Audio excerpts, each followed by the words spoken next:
Vamos a iniciar la entrevista. Soy Jazmín de la Cruz y esta actividad es para la experiencia educativa de análisis y práctica docente. Y bueno, para iniciar, pues me gustaría preguntarle su nombre, en qué nivel educativo imparte clases, qué asignaturas imparte y cuántos años lleva en el servicio docente. Ok, yo soy Susana Castillo Sáenz, soy maestra de primaria, imparto clases de primero a sexto en los 6 grados, a todos los grupos de mi escuela. Y desde hace 6 años, con este ciclo escolar que va a empezar, son 7, imparto la materia que más bien me gusta llamarla taller de valores y educación socioemocional. Específicamente en la escuela en la que hoy trabajo. Como maestra llevo ya 13 años aproximadamente en la educación formal, pero ya llevo bastante tiempo, como 20 años trabajando con chicos desde preescolar hasta, en algunos casos, con universidad. En términos generales, ¿qué considera que es la práctica docente? ¿Cómo lo podría conceptualizar? Bueno, la práctica docente es todo el conjunto de habilidades, herramientas, conocimientos y sobre todo yo incluiría actitudes que un maestro debemos de poseer para poder transmitir un conocimiento. La práctica docente para mí es algo que permite trascender en el alumno. Por eso es como un conglomerado de todas estas aspectos en las que yo sí incluyo mucho la parte de actitudinal de un docente, porque tiene que ver el cómo yo transmito una clase, el cómo yo me presento a un alumno para poderlo atrapar, para poderlo interesar en un aprendizaje y no solamente basar una práctica docente en el currículum, ¿no? Por eso para mí es tan importante el cómo estoy con mis alumnos. Bueno, entendiendo que la práctica docente va más allá de solo aplicar técnicas de enseñanza en el salón de clases, sino que, como menciona, es como tiene más dimensiones, ¿no? Y una de ellas, pues también considero que es la directa relación entre personas, tanto como los alumnos y los padres de familia, ¿no? Tiene este sentido como muy humano. Pero bueno, me gustaría preguntar cómo conecta con los padres de familia y qué estrategias ha implementado para ellos, entendiendo que son como un elemento fundamental en la formación de los niños, niñas, estudiantes. Básicamente, bueno, a mis inicios de maestra, el contacto que se hacía directo con los padres era básicamente por el interés de una calificación. No siempre he sido maestra de valores, inicié siendo maestra de español, conceptualizando maestra de español, aquella que daba matemáticas, todas las materias propias de la currícula. Y el contacto era, pues, si su hijo sacaba un 8, era la importancia que el padre tenía de acercarse. Pero a partir de que yo doy la clase de valores y educación socioemocional, y sobre todo a partir de la pandemia, la interacción con los padres se vuelve completamente diferente. ¿Por qué? Porque se tuvo la oportunidad de que ellos estuvieran en mis clases, estuvieran de alguna forma siendo partícipes de lo que yo transmitía con los chicos. Y en ese momento, la conexión con los padres de familia se convierte en una relación completamente más humana y más preocupada o preocupante por parte de ellos en saber cómo poder ayudar a sus hijos. ¿En qué sentido? Bueno, pues en la parte actitudinal, en la parte emocional, en la parte incluso hasta psicológica. Muchos papás que estuvieron escuchando durante la pandemia mis clases me decían, Miss, es que cuando te escucho, lo que les estás diciendo era algo que yo no sabía trabajar en mi familia. O yo hoy le comento a mi esposo que esto no debe de ser así. Y se convirtió en un engranaje entre familia, escuela, alumno, y en muchas ocasiones conmigo, y ha sido también ya no tanto la preocupación de que mi hijo saque 10, sino de que quiero entender a mi hijo. Y por ese lado, pues la relación con los padres ha sido buena, no siempre ha sido así, también hay algunos papás que distan mucho de las opiniones y bueno, se acercan, ¿no? Para poderme comentar que hay situaciones con las que no están de acuerdo o solicitan mucha ayuda para poder hacer que su hijo tenga un mejor desempeño en la parte social o incluso en la parte familiar y eso es bueno porque ha abierto muchos canales, máxime que a mí en la escuela todos los papás me ubican como la maestra de valores y por lo tanto tienen un acercamiento conmigo más en el aspecto humano más que académico. Entonces sí es una gran diferencia al acercamiento que había cuando era maestra de español, geografía y todo esto, ahora que soy la maestra de valores. Y bueno, en este sentido, en el caso de los alumnos, ¿cómo logra tener esa cercanía necesaria que exige pues la asignatura, ¿no? Que es como tal una asignatura en la que hay como mucho acercamiento hacia las cuestiones socioemocionales, sobre justo valores, ¿no? ¿Cómo logra crear este ambiente como también de confianza con los estudiantes? Pienso que una de mis herramientas más fuertes es el juego. El juego. Y como te comentaba al principio, en la práctica docente para mí es importante el cómo. Generalmente trato que mis clases sean muy dinámicas, muy lúdicas, que sean divertidas. Me gusta que los chicos puedan explorar a partir de lo que ellos conocen, a partir de lo que ellos saben. En mi asignatura no hay errores, o sea, tampoco hay aciertos, simplemente hay experiencias.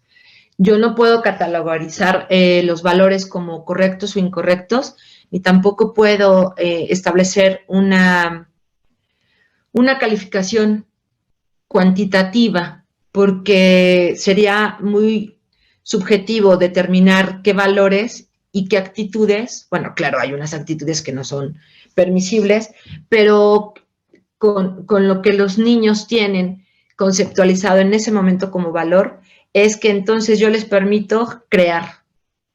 Y a mí me gusta mucho esta parte. Entonces, a través del juego es como yo conecto con ellos, ¿no? Es mostrarme como, sí, como la maestra que de repente se enoja, pero generalmente juego mucho. Y cuando ya me hacen enojar, tú no te enojas. La Miss ya se enojó. Claro que el enojo me dura 2 minutos, ¿no?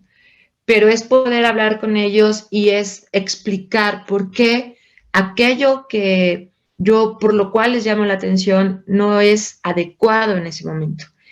Y por lo tanto es generar también una confianza. Claro que no en todos los chicos se da. ¿Por qué? Porque aquí también intervienen otros juegos, ¿no? Como la personalidad de cada uno, el que también no soy la Miss favorita de todos. Y algo que influye mucho es que a mí me conocen desde primero hasta sexto. Y por lo regular voy teniendo niños que conozco desde primero durante los 6 años y se genera un vínculo que puede ser favorable y no. Porque muchos pues me conocen, ¿no? Y han de decir, ay, otra vez la de valores, y han de otros de decir, ay, no, otra vez la de valores.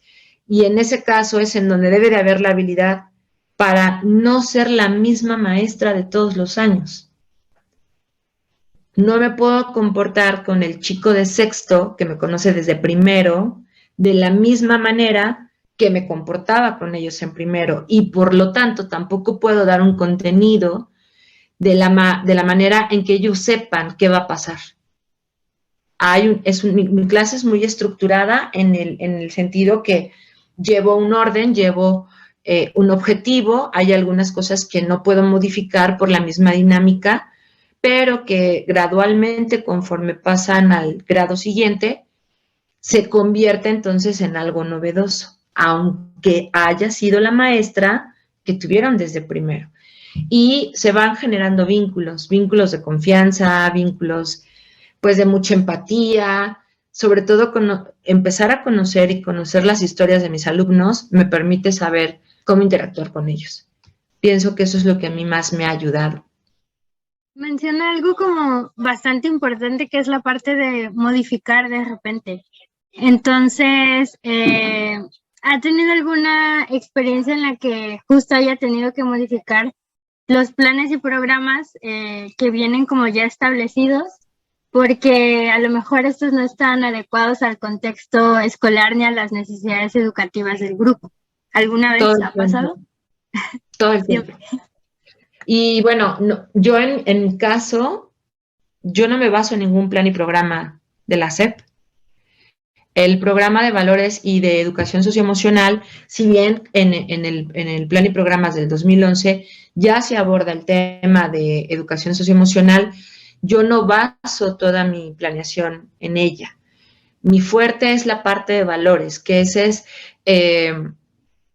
la asignatura que le da un corte institucional a la escuela, no es como un plus. Y a partir de que yo comienzo con la parte de valores, he tenido que modificar todo un programa, una cronología en la aplicación de los temas y basándome un poco en los planes y programas del 2011 con lo que ellos plantean de educación socioemocional, yo tengo que hacer una modificación incluso hasta para diferentes grupos. Un ejemplo, tenía una vez tenía que trabajar la parte de el diálogo con los terceros y a cada uno de los terceros, o sea, el tema fue el mismo, pero la adecuación fue completamente diferente. ¿Por qué? Porque los grupos te responden de una manera que a veces no esperamos, ¿no? Y todo el tiempo. Yo te puedo decir que sí, tengo afortunadamente una libertad de cátedra muy grande en la escuela, basada en la confianza que se me ha dado, ¿no? Porque mis resultados me lo permiten y sobre todo las referencias que llegan a dar no solamente los alumnos, sino también los mismos padres. Y eso me ha avalado y me avala el que yo pueda hacer todos estos cambios y que de repente una planeación no se parezca en nada a la aplicación del tema ya en la clase. Y hablando también como de esta libertad que le da la misma institución, pero bueno, ¿cómo logra equilibrar de repente ciertas exigencias de la institución con la planeación de sus clases? De repente hay ocasiones en las que entre la misma libertad haya situaciones en las que se vea limitada o no le permitan como tocar ciertos temas o no hacer cierto tipo de actividades. Sí,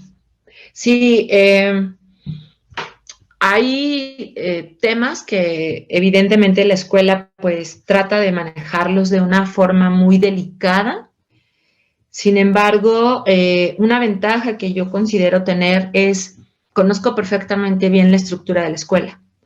Llevo 8 años trabajando en la misma institución y conozco perfectamente cuál es la línea por la que se conducen. Eso me permite saber que sí, que no. Y también al mismo tiempo conocer a los chicos de tanto tiempo, quizá con los de primer grado que vienen de preescolar es un poco más complejo, porque a lo mejor me puedo encontrar con papás que dicen, oye, ¿por qué tocaste ese tema, no? La escuela me puede sugerir, o me ha llegado a sugerir, oye, es que mira, este tema yo creo que pues puede ser un poco complejo porque presenta tal situación. Ejemplo claro, el ciclo escolar que acabamos de terminar, trabajando justamente la parte de la resiliencia, abordé el tema de un libro que se llama El Club de los Raros, donde el personaje principal es un niño tartamudo. Y en primer año hay un niño que es tartamudo, ¿no? Entonces, yo sabía a qué me podía exponer. Y solamente como para no poner o no brincarme instancias, lo comenté en dirección y ya lo había abordado con los otros grupos, ¿no? Y que seguramente me van a mandar a llamar y me dijeron, no, mejor modifica un poco. ¿Por qué? Porque a veces las modificaciones que se me piden o me pueden llegar a pedir que se hagan no es porque vayan en contra a lo mejor de el aprendizaje o que pongan en riesgo la integridad de los chicos, sino que se basa más bien a los prejuicios de los propios padres. Nos da miedo a veces nombrar las cosas por su nombre y eso en mi clase es una condición recurrente, ¿no? Pero pues es el saber manejar terminologías para poder llegar al objetivo final.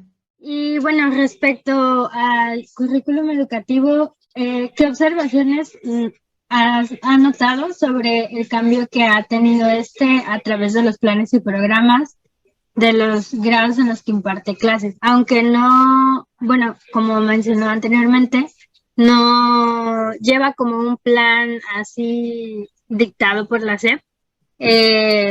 Ha habido, por ejemplo, a través de modelos educativos que se están como instaurando o justo estas innovaciones, pues qué cambios ha experimentado, ¿no? A través de este tiempo que lleva en esta escuela. Pues los cambios como tal no recaen sobre mi asignatura, pero bueno, en las famosas juntas de consejo y obviamente con mis compañeras en el día a día, pues los observo. Estas modificaciones que se hablan de los aprendizajes esperados, los aprendizajes clave, que ahora ya tienen otro nombre, yo considero que es pan con lo mismo. Y lamentablemente siento que estos cambios no terminan de cuajar porque cada vez que entra alguien nuevo a la SEP, implementa algo que todavía el anterior no había terminado de concretar. Y es una movilidad muy grande, porque a veces me da la impresión que los planes y programas están basados no en lo que la educación necesita para que sea educación, sino en la opinión del que esté al frente, de lo que el que está al frente como secretario o secretaria de educación considera que la educación debe de tener. Entonces, con base en ello, pues pienso que las modificaciones en realidad lo que provocan es carga administrativa por la cantidad de documentos que solicita la SEP. Hay algunas modificaciones muy tenues, en algunos casos en los libros, pero finalmente se sigue viendo el mismo temario, ¿no? Primero, o sea, el contenido educativo de los aprendizajes sigue siendo el mismo. Lo que yo veo cambia la forma, pero no el fondo. Entonces es mucho a criterio de quien está al frente, considerando que su propuesta es mejor que la anterior. Entonces, pues yo más bien ahí lo que veo es una lucha de poder por establecer que su política es más adecuada que las anteriores. Ok, entonces, en este sentido también, ¿cree que los programas, los mismos contenidos, cumplen con las necesidades educativas y las necesidades sociales del entorno en el que, bueno, hablemos como del entorno en el que imparte clases, ¿no? O sea, ¿cumple con esas necesidades? Pienso que los planes y programas están adecuados a lo que los chicos deben de aprender. Yo que he tenido la oportunidad de leerlos, considero que tienen muy buenas propuestas, pero también va a depender del contexto en que los chicos estén tomando una clase. El éxito de una clase no solamente consiste en los planes y programas, consiste en los recursos, tanto materiales como humanos, que cuenten los maestros como los alumnos para que esos aprendizajes sean verdaderamente un éxito. Porque podemos tener por ambos lados un docente que tenga todas las ganas, que tenga incluso hasta las herramientas para poder impartir una clase excelente. Pero si a lo mejor tiene alumnos que no van desayunados, que no pueden asistir constantemente a la escuela, o alumnos que van, pero pues si sus papás les pagan todo y no les interesa una calificación, esos aprendizajes quedan volando. Yo pienso que el éxito de los planes y programas no depende solamente de lo que se plasma en un documento, sino en la aplicación de los mismos, tomando en cuenta la interacción tanto de los docentes como de los padres, como de los alumnos. Entonces, este engranaje es lo que verdaderamente hará que esos planes y programas tengan buen fin. Y hablando de cómo se implementan, ¿no?, los contenidos o cómo es que se enseñan, ¿cuáles son sus opiniones respecto a la planificación educativa y teniendo como panorama la práctica en el salón de clases? Como, ¿qué opiniones o qué posturas hay respecto a estas dos visiones? Bueno, una clase va a depender de los momentos en que un docente tome en cuenta para poderla impartir. No es solamente saber qué tema va a dar, qué tema va a abordar, sino cómo lo va a hacer. Y para ello requiere una didáctica. Si como docentes no tenemos clara la didáctica que vamos a emplear, pues vamos a crear una confusión. Y para ello, esta didáctica es súper importante para poder generar ambientes de aprendizaje óptimos. Y en la medida de lo posible, poder lograr el desarrollo integral de los alumnos.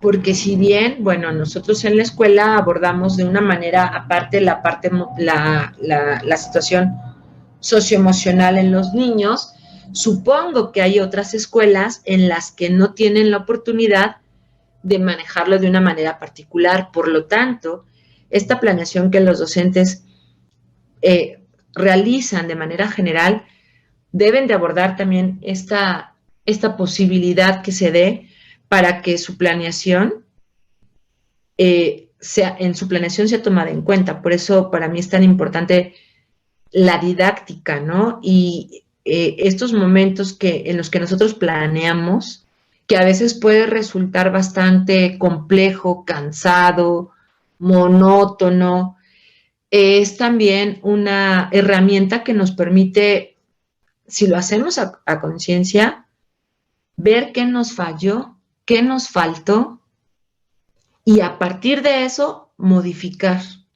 Entonces, sí, la planeación tiene como dos aristas, ¿no? Por un lado, es muy engorrosa, pero por otro lado también puede ser enriquecedora cuando la llevamos a cabo bien, ¿no? O sea, ver los momentos que se requieren en una clase. Y también pienso que a veces es dejar de preocuparnos tanto si no lo cumplimos, sino más bien preocuparnos en cómo los chicos están aprendiendo y ser conscientes de que no van a aprender siempre todos al mismo tiempo, ¿no? Entonces, sería más bien como por ahí. Okay. Y bueno, ya para finalizar, también me gustaría escuchar su opinión respecto a este contraste entre la educación, entre comillas, formal y la educación no formal. Bueno, yo he trabajado en ambas. El gran contraste o lo que lo hace diferente, pues es que la formal está institucionalizada, ¿no? La educación formal tiene que estar por uno de los es